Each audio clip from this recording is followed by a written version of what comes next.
Harry Potter and the Sorcerer's Stone. Chapter 13, Nicolas Flamel. Dumbledore had convinced Harry not to go looking for the Mirror of Erised again, and for the rest of the Christmas holidays, the invisibility cloak stayed folded at the bottom of his trunk. Harry wished he could forget what he'd seen in the mirror as easily, but he couldn't. He started having nightmares. Over and over again, he dreamed about his parents disappearing in a flash of green light while the high voice crackled with laughter.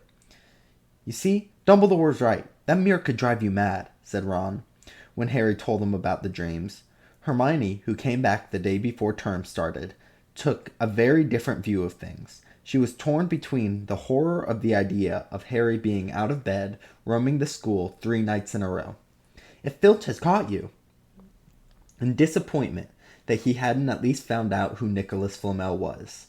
They had almost given up hope for ever finding Flamel in a library book, even though Harry was still sure he had read the name somewhere.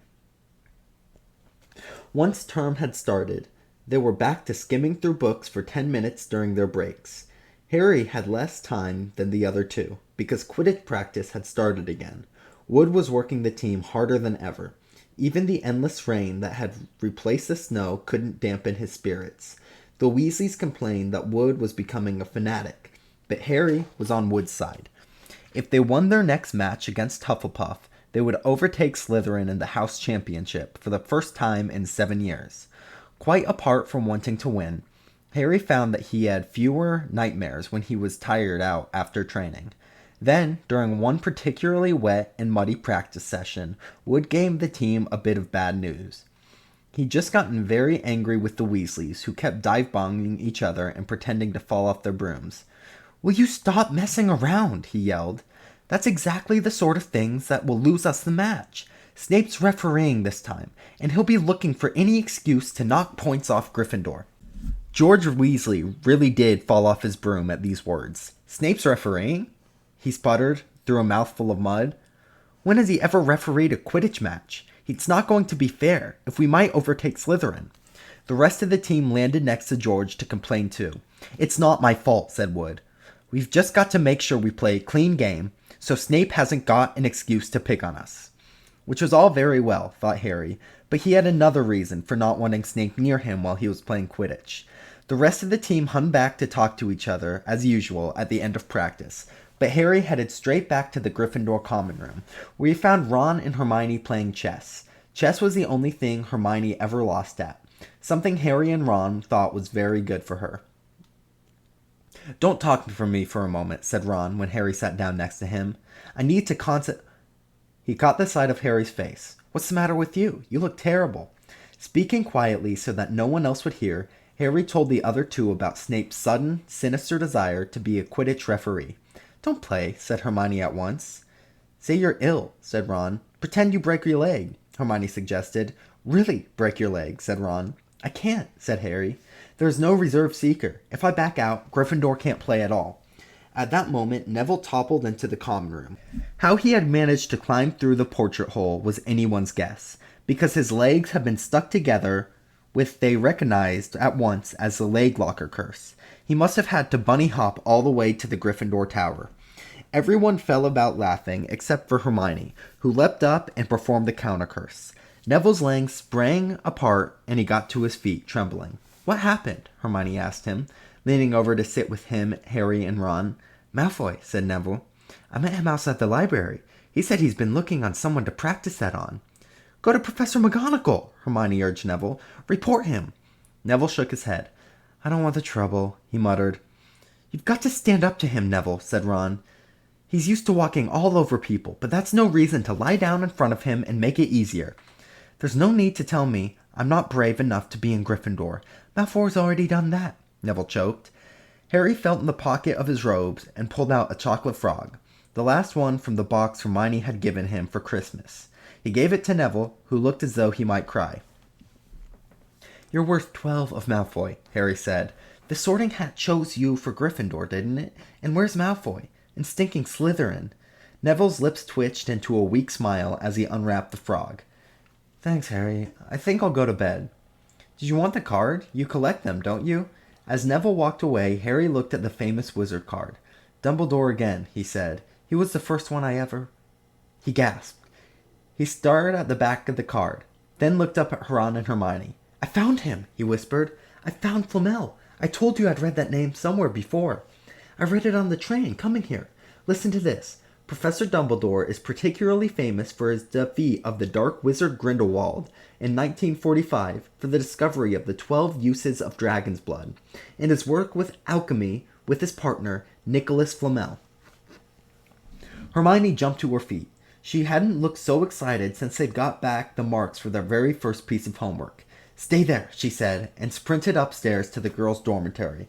Harry and Ron barely had time to exchange mystified looks before she was dashing back, an enormous book in her arms. I never thought to look in here, she whispered excitedly. I got this out of the library weeks ago for a bit of light reading. Light, said Ron, but Hermione told him to be quiet until she looked something up, and started flicking frantically through the pages, muttering to herself. At least she found what she was looking for. I knew it! I knew it! Are we allowed to speak again yet? Said Ron grumpily. Hermione ignored him. Nicolas Flamel, she whispered dramatically, is the only known maker of the Sorcerer's Stone. This didn't have quite the effect she'd expected. The what? Said Harry and Ron. Oh, honestly, don't you two read? Look at that, there. She pushed the book towards them, and Harry and Ron read. The ancient study of alchemy is concerned with making the Sorcerer's Stone, a legendary substance with astonishing powers. The stone will transform any metal into pure gold. It also produces the elixir of life, which will make the drinker immortal. There have been many reports of the Sorcerer's Stone over the centuries, but the only stone currently in existence belongs to Mr. Nicolas Flamel, the noted alchemist and opera lover. Mr. Flamel, who celebrated his 665th birthday last year, enjoys a quiet life in Devon with his wife, Perlani. See, said Hermione, when Harry and Ron had finished. The dog must be guarding Flamel's Sorcerer's Stone. I bet he asked Dumbledore to keep it safe for him because they're friends and they knew someone was after it. That's why he wanted the stone moved out of Gringotts. A stone that makes gold and stops you ever from dying, said Harry. No wonder Snape's after it. Anyone would want it.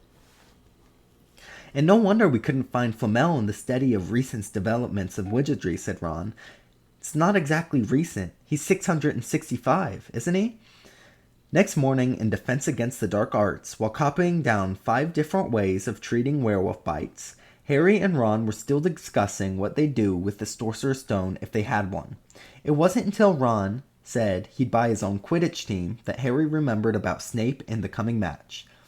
I'm going to play, he told Ron and Hermione. If I don't, all the Slytherins will think I'm too scared to face Snape. I'll show them. It'll really wipe the smiles off of their faces if we win.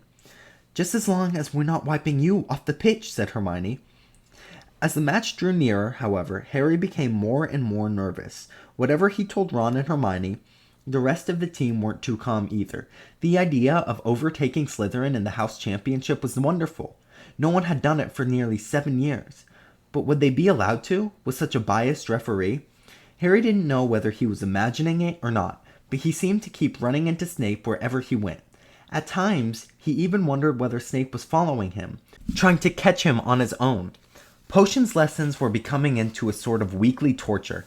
Snape was so horrible to Harry. Could Snape possibly know that they'd found about the Sorcerer's Stone? Harry didn't see how he could, yet sometimes he had the horrible feeling that Snape could read minds. Harry knew, when they wished him good luck outside the changing rooms next afternoon, that Ron and Hermione were wondering whether they'd ever see him alive again. This wasn't what you'd call comforting. Harry hardly heard a word of Wood's pep talk as he pulled on his Quidditch robes and picked up his Nimbus 2000. Ron and Hermione, meanwhile, had found a place in the stands next to Neville, who couldn't understand why they looked so grim and worried, or why they both had brought their wands to the match. Little did Harry know that Ron and Hermione had been secretly practicing the leg locker curse. They'd gotten this idea from Malfoy, using it on Neville, and were ready to use it on Snape if he showed any sign of wanting to hurt Harry. Now, don't forget, it's Locomotor Mortis, Hermione muttered as Ron slipped his wand up his sleeve. I know, Ron snapped. Don't nag. Back in the changing room, Wood had taken Harry aside. "Don't want to pressure you, Potter, but if we ever need an early capture of the snitch, it's now. Finish the game before Snape can favor Hufflepuff too much." "The whole school's out there," said Fred Weasley, peering out the door. "Even, blame me, Dumbledore's come to watch." Harry's heart did a somersault. "Dumbledore?" he said, dashing to the door to make sure. Fred was white. There was no mistaking that silver beard. Harry could have laughed out loud with relief. He was safe. There was simply no way that Snape would dare to try to hurt him if Dumbledore was watching. Perhaps that was why Snape was looking so angry as the teams marched onto the pitch, something that Ron noticed too. "I've never seen Snape look so mean," he told Hermione. "Look, they're off! Ouch!" Someone had poked Ron in the back of the head. It was Malfoy. "Oh, sorry, Weasley, I didn't see you there." Malfoy grinned broadly at Crabbe and Goyle. "Wonder how long Potter's gonna stay on his broom this time. Anyone want to bet? What about you, Weasley?" Ron didn't answer. Snape had just awarded Hufflepuff a penalty because George Weasley had hit a bludger at him. Hermione, who had all her fingers crossed in her lap, was squinting fixedly at Harry, who was circling the game like a hawk, looking for the snitch. "You know how I think they choose people for the Gryffindor team," said Malfoy loudly a few minutes later, as Snape awarded Hufflepuff another penalty for no reason. "It's people they feel sorry for. See, there's Potter, who's got no parents. Then there's the Weasleys, who's got no money. You should be on the team, Longbottom. You've got no brains." Neville went bright red, but turned his seat to face Malfoy. "I'm worth 12 of you, Malfoy," he stammered. Malfoy, Crabbe, and Goyle howled with laughter, but Ron, still not daring to take his eyes from the game, said, "You tell him, Neville." "Longbottom, if brains were gold, you'd be poorer than Weasley, and that's saying something." Ron's nerves were already stretched to breaking point with anxiety about Harry. "I'm warning you, Malfoy. One more word." "Ron!" said Hermione suddenly. "Harry! What? Where?" Harry had suddenly gone into a spectacular dive, which drew gasps and cheers from the crowd. Hermione stood up, her fingers crossed in her mouth. As Harry streaked down towards the ground like a bullet, "You're in luck, Weasley. Potter's obviously sighted some money on the ground," said Malfoy. Ron snapped. Before Malfoy knew what was happening, Ron was on top of them, wrestling him to the ground. Neville hesitated, then clambered over the back of the seat to help. "Come on, Harry!" Hermione screamed, leaping onto her seat to watch as Harry sped straight at Snape. She didn't even notice Malfoy and Ron rolling around under her seat, or the scruffles and yelps coming from the worlds of fists that was Neville, Crabbe, and Goyle. Up in the air, Snape turned on his broomstick just in time to see something scarlet shoot past him, missing him by inches. Next second, Harry had pulled out of the dive, his arms raised in triumph, the snitch clasped in his hands. The stand erupted. It had to be a record. No one could ever remember the snitch being caught so quickly. "Ron! Ron, where are you? The game's over. Harry's won. We've won. Gryffindor are in the lead," shrieked Hermione, dancing up and down in her seat, hugging Pavarti Patel in the front row. Harry jumped off his broom, a foot from the ground. He couldn't believe it. He had done it. The game was over. He had barely lasted 5 minutes. As Gryffindor came spilling into the pitch, he saw Snape land nearby, white-faced and tight-lipped. Then Harry felt a hand on his shoulder and looked at Dumbledore's smiling face. "Well done," said Dumbledore quietly, so that only Harry could hear. "Nice to see you haven't been broughting around for that mirror. Been keeping busy. Excellent." Snape spat bitterly at the ground. Harry left the changing room alone some time later to take his Nimbus 2000 back to the broom shed. He couldn't ever remember feeling happier. He'd really done something to be proud of now. No one could say he was just a famous name anymore. The evening air had never smelled so sweet. He walked over the damp grass, reliving the last hour in his head, which was a very happy blur. Gryffindors running to lift him on their shoulders, Ron and Hermione in the distance, jumping up and down, Ron cheering through a heavy nosebleed. Harry had reached the shed. He leant up against the wooden door and looked up at Hogwarts, with its windows glowing red in the setting sun. Gryffindor in the lead. He'd done it. He'd shown Snape. And speaking of Snape, a hooded figure came swiftly down the front steps of the castle, clearly not wanting to be seen. It walked as fast as possible towards the forbidden forest. Harry's victory faded from his mind as he watched. He recognized the figure's prowling walk. Snape, sneaking into the forest while everyone else was at dinner. What was going on?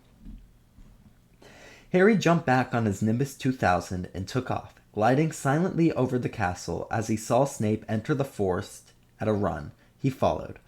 The trees were so thick he couldn't see where Snape had gone. He flew in circles, lower and lower, brushing the top of the branches of the trees until he heard voices. He glided towards them and landed noiselessly in a towering tree branch. He climbed carefully along one of the branches, holding it tight to his broomstick, trying to see through the levels. Below a shadowy clearing stood Snape, but he wasn't alone. Quirrell was there too. Harry couldn't make out the look on his face, but he was stuttering worse than ever. Harry strained to catch what they were saying. Don't know what you wanted to meet me here, of all places, Professor Snape. Oh, I thought we'd keep this private, said Snape, his voice icy. Students aren't allowed to know about the Sorcerer's Stone after all. Harry leant forward. Quirrell was mumbling something. Snape interrupted them. Have you found out how to get past that beast of Hagrid's yet? But Severus, You don't want me as your enemy, Quirrell, said Snape, taking a step towards him. I don't know what You know perfectly well what I mean. An owl hooted loudly, and Harry nearly fell out of the tree. He steadied himself in time to hear Snape say, A little bit of hocus-pocus I'm wanting. But I don't. Very well, Snape cut in. We'll have another little chat soon, when you have some time to think things over and decide where your loyalties lie. He threw his cloak over his head and strode out of the clearing. It was almost dark now, but Harry could see Quirrell standing quite still as though he was petrified. Harry, where have you been? Hermione squeaked. We won! We won! We won! Shouted Ron, thumping Harry on the back. And I gave Malfoy a black eye, and Neville tied to take on Crabbe and Goyle single-handed. He's out cold, but Madame Pomfrey says you'll be all right. Talk about showing Slytherin. Everyone's waiting for you in the common room. We're having a party. Fred and George stole some cakes and stuff from the kitchens. Never mind that now, said Harry breathlessly. Let's find an empty room. You wait till you hear this. He made sure Peeves wasn't inside before shutting the door behind them. He told them what he had seen and heard. So we were right. It is the Sorcerer's Stone. And Snape's trying to force Quirrell to help him to get it. He asked if he knew how to get past Fluffy, and someone said about Quirrell's hocus-pocus. I reckon there are other things guarding the stone, apart from Fluffy. Loads of enchantments. Probably, and Quirrell would have done the same anti-dark art spell which Snape needs to break through. So you mean the stone's only as safe as long as Quirrell stands up to Snape? Said Hermione in alarm. It'll be gone by next Tuesday, said Ron.